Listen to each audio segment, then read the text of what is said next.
Shalom Bapak Ibu Saudara-saudara yang saya kasihi. Kali ini kita berjumpa kembali dan kita akan mempelajari kebenaran firman Tuhan yang terambil dari Keluaran 32 ayat 21 sampai 24. Keluaran 32 ayat 21 sampai 24. Saya beri judul bohong. Keluaran 32 ayat 21 sampai 24 saya akan bacakan. Lalu berkatalah Musa kepada Harun, apakah yang dilakukan bangsa ini kepadamu, sehingga engkau mendatangkan dosa yang sebesar itu kepada mereka? Tetapi jawab Harun, janganlah bangkit amarah tuanku. Engkau sendiri tahu bahwa bangsa ini jahat semata-mata. Mereka berkata kepadaku, buatlah untuk kami Allah yang akan berjalan di depan kami. Sebab Musa ini orang yang telah memimpin kami keluar dari tanah Mesir. Kami tidak tahu apa yang telah terjadi dengan dia. Lalu aku berkata kepada mereka, siapa yang punya emas haruslah menanggalkannya.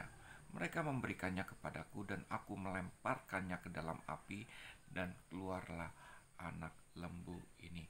Bapak Ibu saudara-saudara yang saya kasihi, kali ini kita belajar dari seorang tokoh Alkitab yang bernama Harun. Harun adalah tokoh penting pada waktu zaman Musa. Dia adalah seorang imam besar ya bagi orang Israel pada saat itu, dan seorang komunikator yang paling efektif untuk menjadi penyambung lidah antara orang Israel dengan Musa. Ya, Musa bukan seorang yang jago bicara, yang bisa bicara di depan orang banyak, maka Tuhan menunjuk Harun untuk menjadi seorang komunikator, dan dia adalah seorang komunikator yang efektif, penyambung lidah untuk Musa pada saat itu. Ya, cuma kepribadian daripada Musa ini amat lunak. Ya, dia tidak tegas, dan ketika dia mendapatkan tuntutan dari orang-orang banyak untuk membuat patung anak lembu dari emas, Bapak Ibu saudara-saudara yang saya kasihi, ternyata dia kompromi dengan orang banyak pada saat itu. Dan apa yang terjadi, Musa marah dengan apa yang dilakukan Harun dan orang-orang Israel. Dan Musa pada waktu itu meminta pertanggungjawaban kepada Harun, dan Harun melemparkan tanggung jawab itu kepada orang banyak, seperti yang dikatakan di dalam ayat 23. Mereka berkata kepadaku, buatlah untuk kami Allah yang akan berjalan di depan kami. Sebab Musa ini orang-orang yang telah memimpin kami keluar dari tanah Mesir. Kami tidak tahu apa yang telah terjadi dengan dia. Ya, dia melemparkan tanggung jawabnya sebagai seorang komunikator, sebagai seorang pemimpin yang menggantikan Musa pada saat itu, dengan melempar tanggung jawab kepada orang banyak. Karena tuntutan orang banyaklah yang membuat dia untuk membuat patung emas, patung lembu emas dari emas ini, Bapak Ibu saudara yang saya kasihi. Lalu dia berkata, siapa yang mempunyai emas haruslah menanggalkannya. Mereka memberikannya kepadaku dan aku melemparkannya ke dalam api dan keluarlah anak lembu itu. Bapak Ibu, sesuatu yang tidak mungkin, sesuatu yang mustahil. Ya, dia menyuruh orang banyak untuk melemparkan emas ke dalam api, lalu kemudian muncullah anak lembu sapi emas itu, Bapak Ibu. Ya, ini Harun berbohong, Harun berdusta untuk menutupi kesalahannya, untuk melemparkan tanggung jawabnya kepada orang banyak pada saat itu. Kenapa Harun melakukan ini, Bapak Ibu saudara yang saya kasihi? Yang pertama, sudah barang tentu dusta atau kebohongan terjadi di dalam kehidupan kita, ya, oleh karena kita mengalami kemunduran rohani. Ketika kita tidak dekat dengan Tuhan, ketika kita lalai untuk memperhatikan kehidupan rohani kita tidak berdoa, kita tidak baca Alkitab, Bapak Ibu saudara-saudara yang saya kasih, dan terutama hidup kita tidak dipenuhi dengan Roh Kudus, gampang sekali seseorang, baik itu orang Kristen, orang-orang percaya, untuk berdusta, ya, untuk berbohong, menutupi kesalahannya, untuk melemparkan tanggung jawabnya kepada orang lain.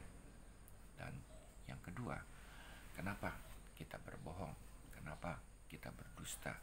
Bapak Ibu saudara-saudara yang saya kasihi, karena kita tidak merasa bahwa kita bahwa ada Tuhan yang memperhatikan kehidupan kita, yang ada di dalam kehidupan kita. Dusta, kebohongan berasal dari iblis, karena iblislah raja dari segala dusta, Bapak Ibu Saudara-saudara yang saya kasihi. Jadi ketika kita berbohong, Bapak Ibu Saudara-saudara yang saya kasihi, Tuhan atau Roh Tuhan tidak mengendalikan kehidupan kita, ya, tidak menyatakan kebenaran di dalam kehidupan kita. Ketika kita mulai berbohong, kalau ada Roh Tuhan di dalam kehidupan kita, pasti Roh Tuhan itu akan memberikan warning dalam kehidupan kita. Tetapi apa yang terjadi? Karena Roh Tuhan tidak mengendalikan kehidupan kita, tidak memimpin kehidupan kita, maka sangat mudah sekali kita berbohong, berbuat dusta. Nah, Bapak Ibu Saudara-saudara yang saya kasihi, hal inilah yang menyebabkan banyak anak-anak Tuhan, banyak orang-orang percaya, bahkan hamba-hamba Tuhan yang sudah menjadi pendeta sekalipun, mereka berbohong, mereka berdusta. Sering saya menemukan anak-anak Tuhan, orang-orang percaya, bahkan pendeta-pendeta berbohong untuk menutupi kebenaran, ya, melempar tanggung jawab untuk menutupi kesalahan-kesalahan yang dia buat, yang terjadi di dalam kehidupannya pada saat itu. Nah, Bapak Ibu Saudara-saudara yang saya kasihi, ya, bohong atau dusta ini bukan merupakan sifat atau karakter anak-anak Allah yang sudah diperbarui. Kalau hidup kita sudah diperbarui, sudah menjadi anak-anak Allah, sudah lahir baru Bapak Ibu, maka kita akan mudah untuk mengatakan tidak terhadap kebohongan. Karena apa? Karena ada Roh Allah dalam kehidupan kita, sehingga di dalam kehidupan kita mempunyai sifat dan karakter yang baru Bapak Ibu, ya, yang jujur, yang berani menyatakan kebenaran, ya, tidak takut terhadap tekanan orang-orang banyak, ya, berani untuk menyatakan kesalahannya. Di dalam kehidupan kita akuntabilitas. Karena apa? Karena Roh Tuhanlah itu yang memimpin kehidupan kita, sehingga kita menyatakan kebenaran, tidak berbuat bohong di dalam kehidupan kita. Nah, Bapak Ibu Saudara-saudara yang saya kasihi, siapapun, ya, termasuk juga orang-orang percaya, anak-anak Allah bisa berbohong. Tetapi kalau hidupnya dekat dengan Tuhan, hidup dipimpin oleh Tuhan, hidup yang sungguh-sungguh mengasihi Tuhan, maka dia mempunyai sifat dan karakter yang baru, jujur, ya, berani menyatakan kesalahan di dalam kehidupannya. Karena apa? Bukan manusia dagingnya, tetapi karena Roh Tuhanlah yang menyatakan itu di dalam kehidupannya. Tetapi kalau orang mengalami kemunduran rohani, maka amat sangat mudah kita menyatakan kebohongan di dalam kehidupan kita. Bapak Ibu Saudara-saudara yang saya kasihi, marilah kita hidup dipimpin oleh Roh Tuhan.